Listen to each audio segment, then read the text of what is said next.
Frances Balkwill is professor of cancer biology at Barts Cancer Institute and the London School of Medicine, where she leads the Center for Cancer and Inflammation. She's a leading expert on the links between cancer and inflammation and has been actively working to develop new treatments. She's the author of over 200 scientific papers, reviews, and academic books. Beyond her contributions to science, what makes Dr. Balkwill a particularly visionary is her focus on childhood education. She's a well-known author of over a dozen children's books on science.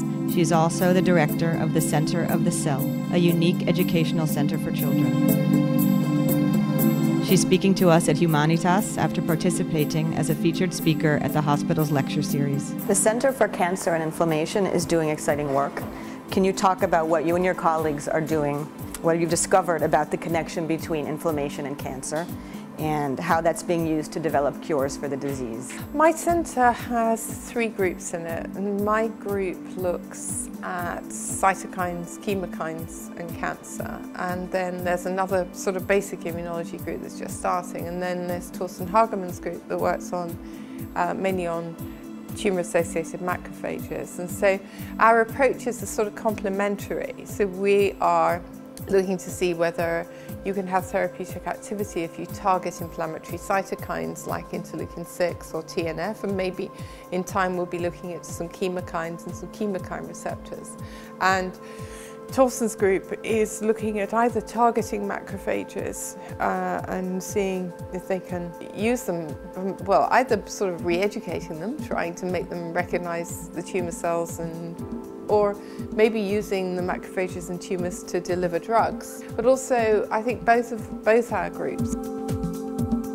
There's a lot of information in human cancer relating to the links between cancer and inflammation we don't have. There's an awful lot of mouse work, but there's not so much in human, and I think that's much more the focus of my centre, is to really study the human disease. I wanted to ask about your parallel and, of course, related career as a children's book author. How did that evolve?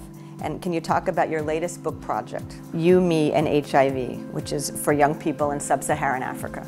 Well, it evolved when my children were about 2 and 6, and I wanted to explain to them what I did during the day. And I went to the bookshop thinking, well, cells are such fabulous things, you know, they're such beautiful things. There's bound to be some really good children's books on cells, and there wasn't.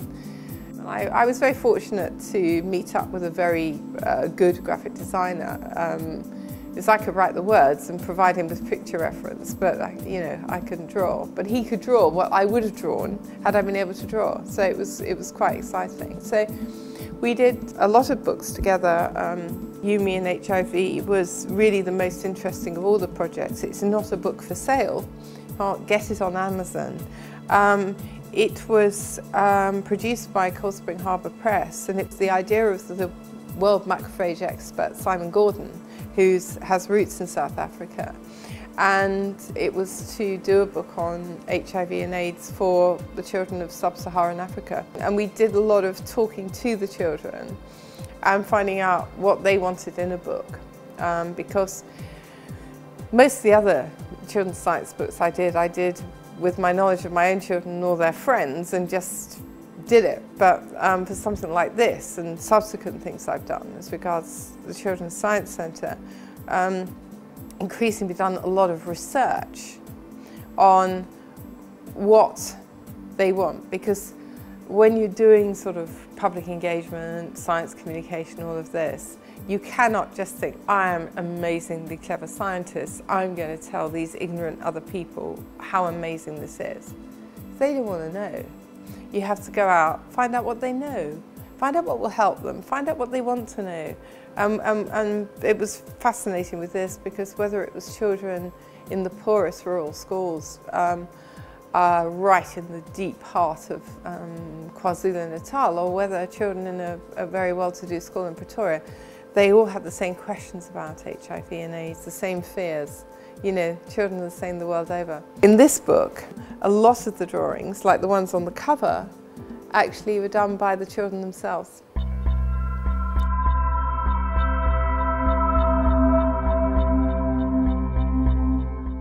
Also relating to children, the new educational center, that you run in East London is a unique place and has gathered many accolades since it launched. Could you talk about its mission and how you think it's evolving so far? The mission statement is to inspire curiosity by connecting science to everyday life. That's our mission statement. And our aims are to inspire the next generation of biomedical scientists, to raise social aspirations in one of the poorest areas of East London, to increase scientific literacy. But also what happens is it works the other way, that all the scientists in the institute in which Centre of the Cell is are all coming up with all these fantastic ideas themselves, and they also help out. So you create a centre of excellence, and you create a culture where public engagement, science communication is just part of the job, which is, it was more unexpected. The pod, which is the digital interactive science centre, which is a bit like a planetarium experience in that you go in and you see a film, then something magic happens and there's all these digital interactors, etc., etc. There's sort of, it's a very immersive theatrical experience that lasts about an hour. It's in the middle, it's like being in the middle of this lab. You know, there is a way that the public can go in without getting down into the labs, but even so, you've got 400 working scientists and category 3 labs be below you. And it's just exceeded our expectations. I think we'll probably just about hit the 20,000 mark, and we've only been open a year and a half. We are trying to change practice of science centres and put them, say it's great to put them inside a working building. And how did you yourself first get interested in science? Was it a book or a story or an inspirational adult?